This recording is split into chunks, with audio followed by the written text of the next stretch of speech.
How to stop call sharing history between two iPhones.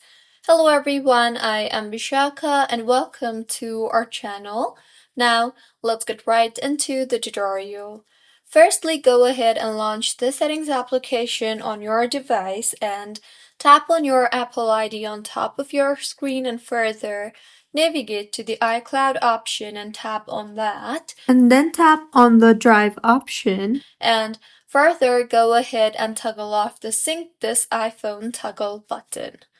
In the confirmation that appears, tap on Turn Off Syncing iCloud option.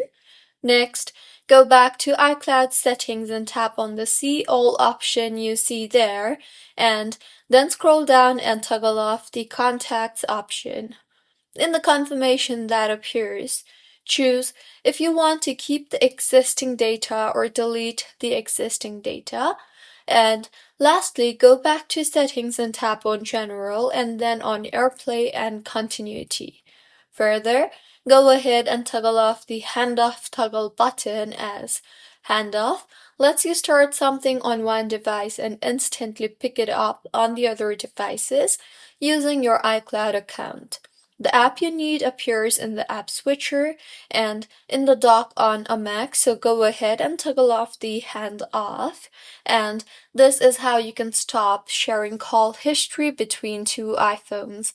If you find this tutorial helpful, please like the video and do comment if you have any queries. Also, do subscribe to our channel for more helpful tutorials like this. See you on the next one.